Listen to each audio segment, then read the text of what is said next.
This is the first video in a series of videos looking at tenses in the English language. And in this first video, I want to give you an overview of all of the tenses in English as a sort of starting point to just step back without looking too deeply into any of them. Step back and have an overview of the whole context of tenses in English. And by doing this in this first video, what I hope to do is show you that it's actually not as difficult as you might believe to understand the different tenses in English. And the reason why it's not as difficult as you might believe is because there's actually sort of a bit of a formula.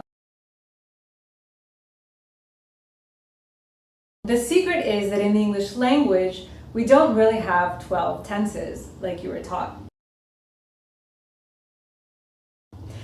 Rather, we actually only have 3. The tenses in English are always and only the past, the present, and the future. Those are the only 3 times during which anything in English can happen. The past, the present, and the future. That's it. There's no other time to speak of. There's no other tense. Okay? And so now you're wondering, what's with all the other stuff that we learned? Well, this is the deal. So while there are only 3 tenses in English, we have something called aspects in English. An aspect is something that gives us additional information about how an action happened in the past, the present, or in the future.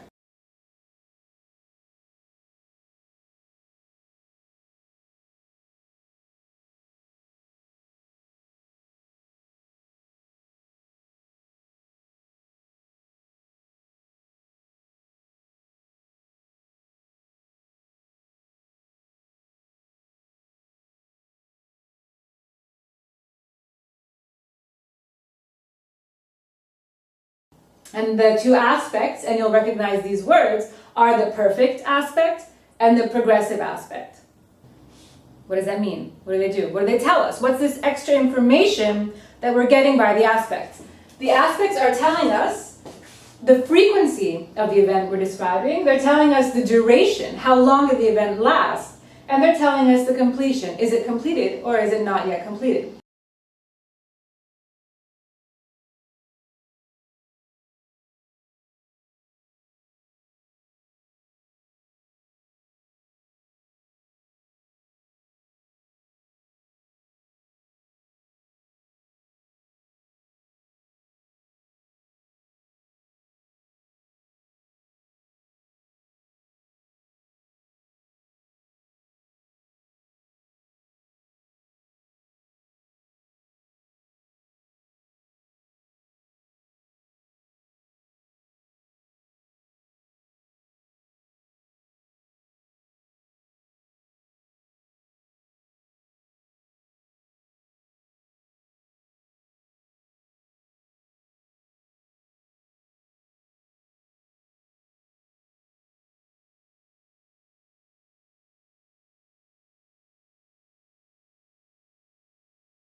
So there's a 3 pieces of information which we are given by the aspects, the perfect aspect and the progressive aspect. And they can do that in the past, they can do that in the present, and they can do that in the future.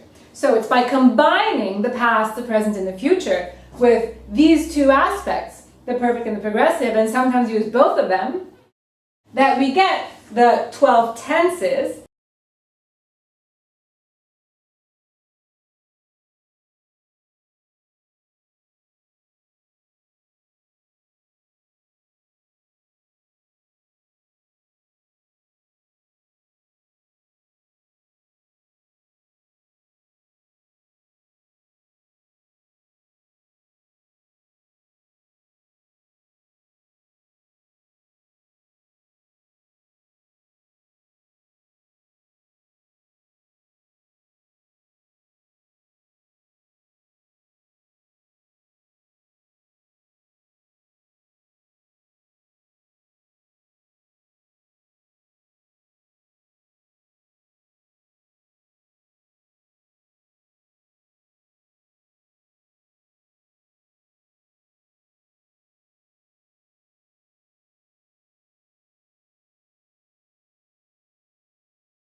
In the past, if we add the perfect aspect, it's because we want to say that, this is now, we want to say that in the past, something happened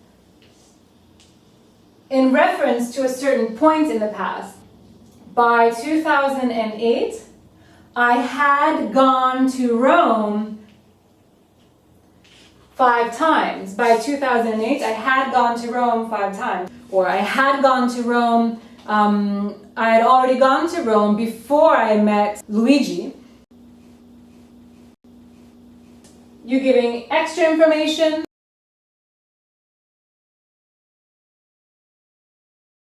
And when we go to the past progressive, we're saying whether or not something was in progress during a story. Okay, so I can say I was walking around Rome when I met Luigi. I was walking around Rome when I met Luigi. I was walking. Okay, so I met him here.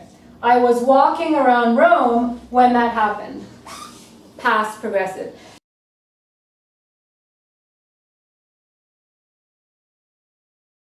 And then we can combine them and we get the past perfect progressive. It's just the past tense with extra information. Whether or not something lasted and whether or not it happened before a certain point in the past or not.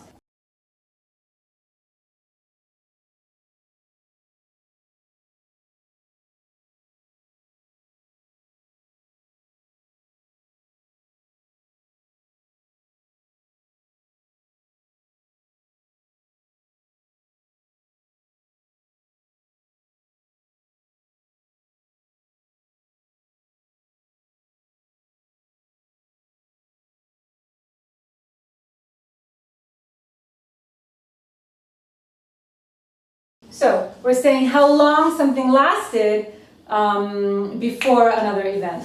So again, all of these here are the past tense. They all happen in the past tense.